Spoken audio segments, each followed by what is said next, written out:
Hello, it's 9 p.m. It's time for the English News Edition live, brought to you live from RTD, the top stories. The President of the Republic attends the closing of the Somali Intellectuals Forum in Djibouti. Non international news, United Nations calls on international community to support Somalia. Thank you for joining us in our newsroom. After 2 days of work at the People's Palace, the President of the Republic, Ismail Margele, closed this morning the Forum of Somali Intellectuals. This forum, jointly organized by the Institute of Political and Strategic Studies of the SERD and the Foundation of the Somali Institute, had gathered all the Somali intellectuals around the world. During the work, the participants examined the situation of the Somali community and the different themes, allowing to bring a positive growth to the multiple problems and challenges facing the entire Somali community. Upon his arrival, the President of the Republic was welcomed by the Prime Minister Abdul Qadir Kamil Mohammed and the Minister of Culture Mumin Hassan, as well as the organizations. The entire government of Djibouti and Somali officials, as well as Somali intellectuals from various origins of the Horn of Africa and the diaspora, participated in the closing ceremony of the forum, which lasted 2 days at the palace. The spokesman for Somali intellectuals thanked President Gele for all his efforts to the restoration of Somali state. The spokesperson said that the president initiated the Art Inter-Somali Peace Conference that led the foundation for Somali state institutions in its return to the international community.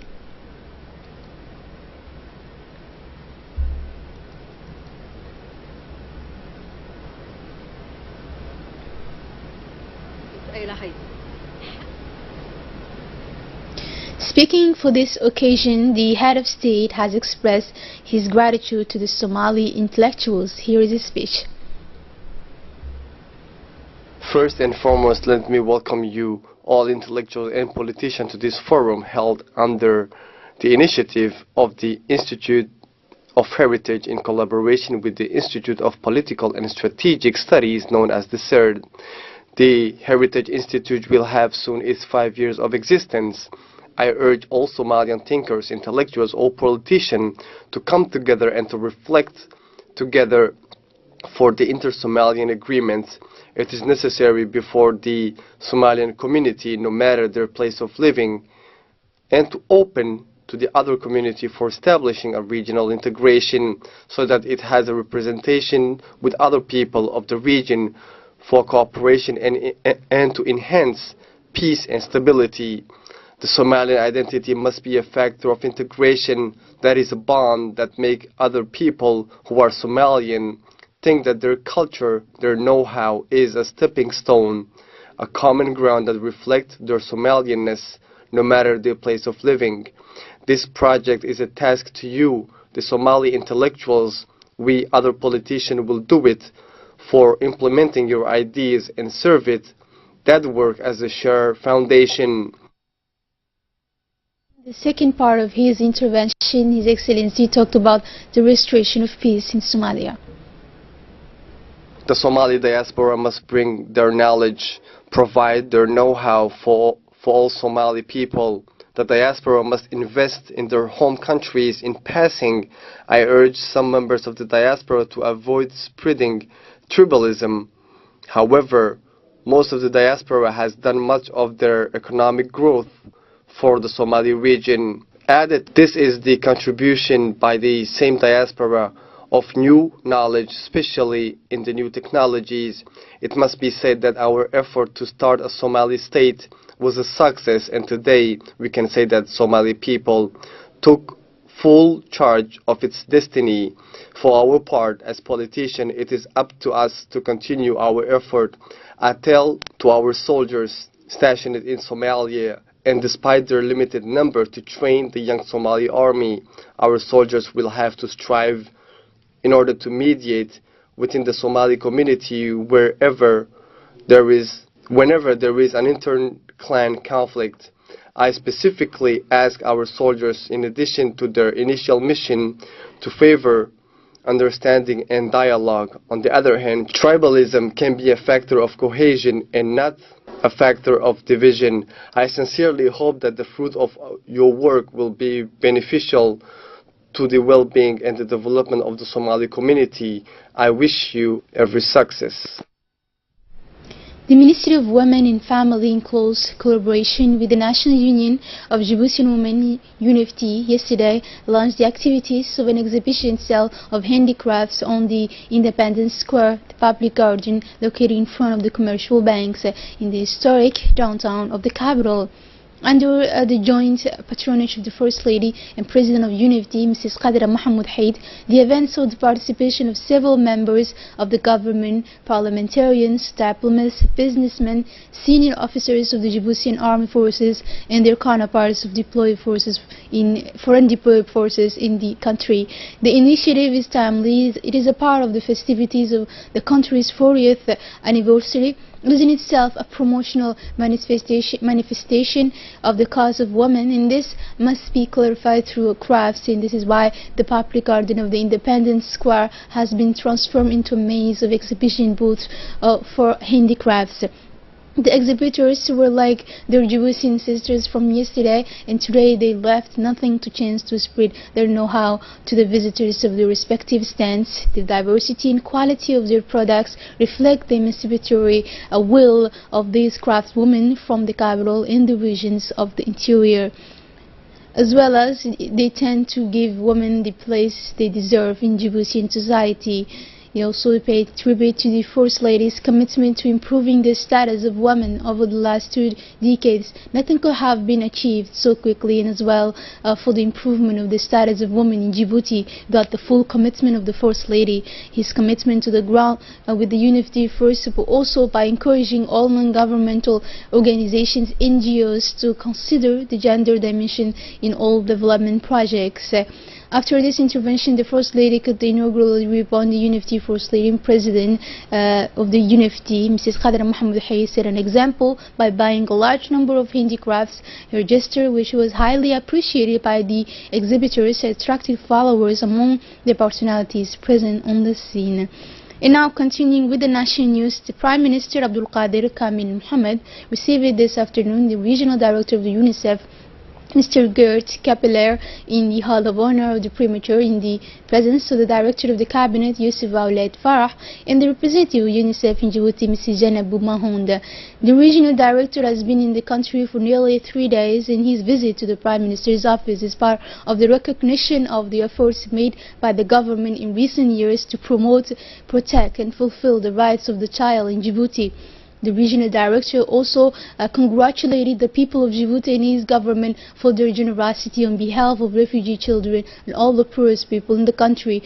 There was also talk of setting up a new cooperation program between the Republic of Djibouti and UNICEF for the period of 2018 and 2022. And finally, regional director emphasized the wish of his institution to set up a regional logistic hub for its purchased products on Djiboutian soil, which is a strategic site for the North Africa region. He added that UNICEF will be side by side with the government to fight against malnutrition and will set up a partnership with the concerned parties.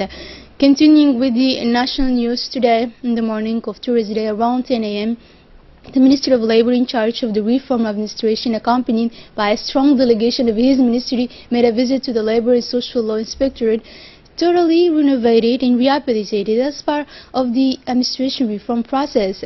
In fact, the Labour Inspectorate, a legal institution created in 1947, has experienced several institutional changes during its history.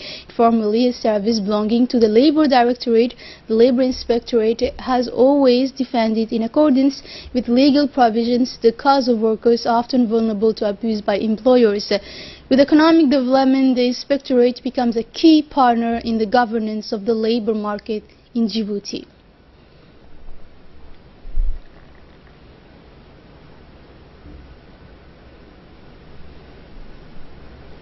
And now in the interior regions, the Minister of National Education and Vocational Training, Mustafa Mohammed Mahmoud, accompanied by his Deputy Minister for Trade, Hassan Hamad, and a strong delegation of senior officials and heads of Department of Education, have started last Wednesday a marathon tour in the region of Dakhil to inspect schools, start those built in the capital or localities. The ministerial delegation was warmly welcomed in the prefect and the president of the region, respectively, as well as Mohammed Sheikh Abdurrahman Yunis and members of the region have been keen to follow this delegation's journeys. The locality of Mulut constitutes the fourth stage of the important tour. The ministerial delegation then visited successively 5 other schools, those of Dadahalu, Abaitu, Grabus, Hanley, and finally Yoboki. The ministers and the delegation held wide-ranging discussions with the teachers and school leaders, but also the parents of the children and the notables of each locality.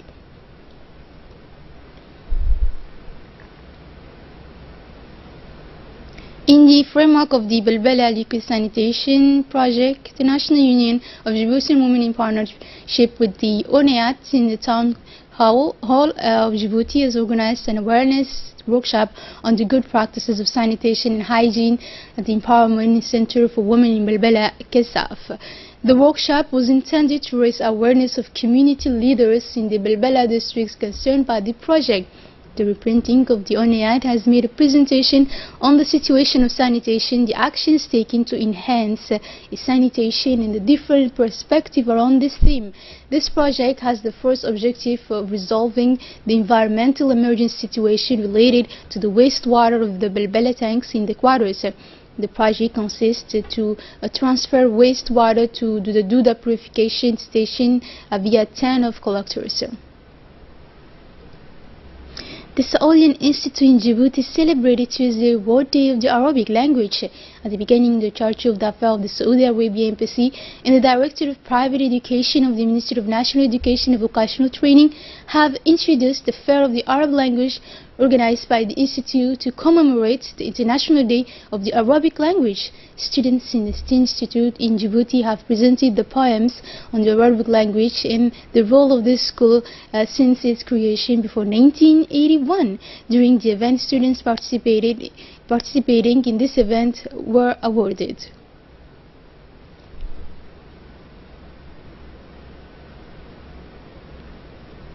Around the International United Nations High Commissioner for Refugees, Filippo Grandi, is asking the international community to support efforts being made by the Somali government to restore and rebuild the country, which has been damaged by 28 years of conflict. Grandi made the call after touring a new settlement in the southern port city of Kismayo for former Somali refugees who have returned home.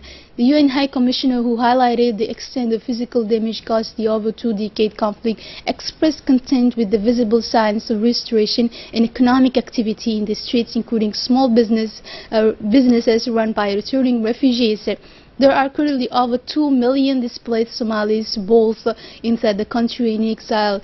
Filippo Grandi, who earlier in the week visited the Dadaab refugee camp in Kenya, home to thousands of Somali refugees, noted that Somalia still faces several challenges, including insecurity and drought, in spite of the progress made over the years. It is with these images we close this edition. Thank you for being with us on RTD channel and have a good night.